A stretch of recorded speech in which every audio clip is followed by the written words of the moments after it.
player, you should go to college for a year like a Duke or a Carolina or a Kansas or whoever. The only reason I know about Zion is college basketball. It's a great marketing platform, and he is an incredibly likable, dynamic, watchable kid. I just love his story. But there are people now that are talking about, hey, is Zion, in terms of marketing and stardom, the next LeBron? Folks, no, and it has nothing to do with just his game. We do this. We just don't appreciate the people we have.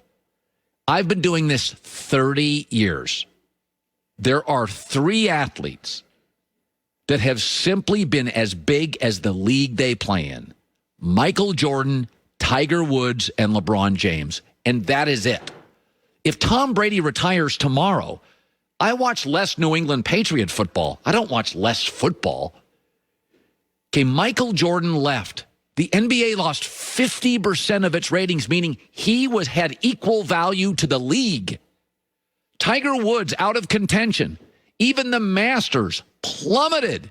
50% loss in ratings, meaning Tiger was at least half as big as the rest of the sport.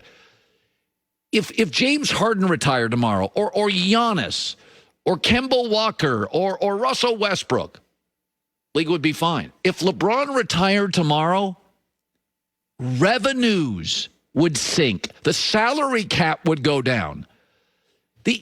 Everybody is freaking out. Even owners in the NBA are kind of freaking out about the last 2 years in the NBA, how the ratings have gone down. And, obviously the players are great guys. There's very few. I can't think of anybody off the top that's not a good kid. Kyrie's a little flaky for my taste, but I don't think he's a bad kid.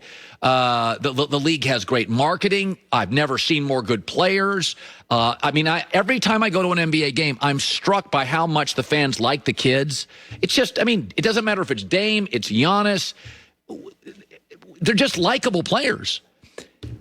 Do you know what the problem is the last 2 years? LeBron left the Eastern Conference, and the ratings capsized. You're out thinking the room. LeBron left the East, went to the West, and the Eastern Conference early NBA window stinks. So as much as we like Zion, we tend to do this in sports, and I don't know if they do this in politics or Hollywood. I think we do it in politics, where when you have a good president, nobody appreciates it.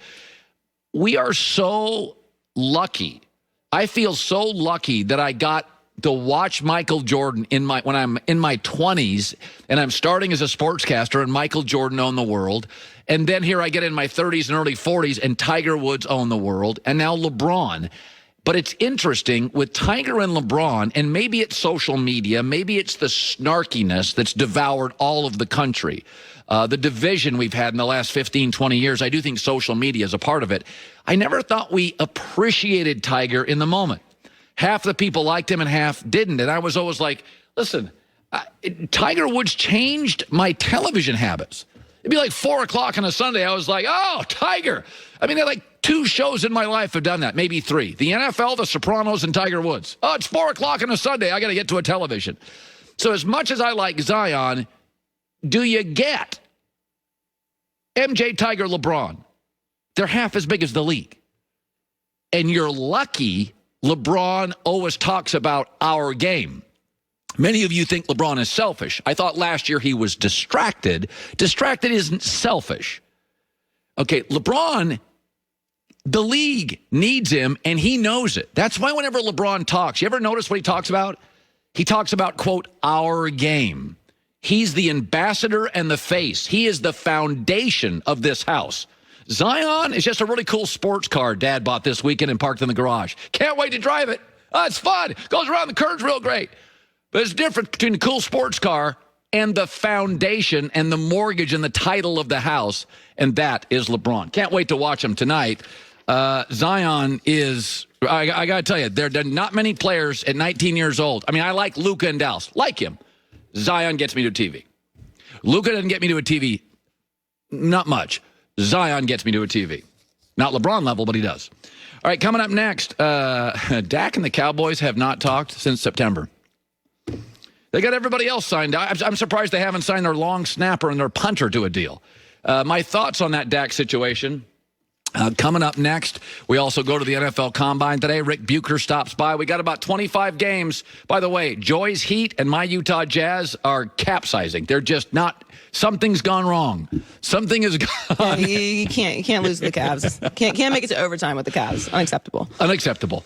Over 50 years ago, two men with a passion for motorsports and engineering. Yep, they began building race engines in an old abandoned mill. They looked at every wide open road and saw an opportunity. Wanted to break the rules, push the envelope. A chance to prove that a 2-ton family sedan could compete in 24-hour track races. Okay, this engineering company continued to validate their beliefs by putting those race car engines in luxury sedans and proceeded to shock the elite in the racing world. In the motorsports world, they kept winning and winning and winning. Nobody will ever understand what drives Mercedes AMG. Who knows? To break every record in the book. Here's to allowing us to enjoy the results.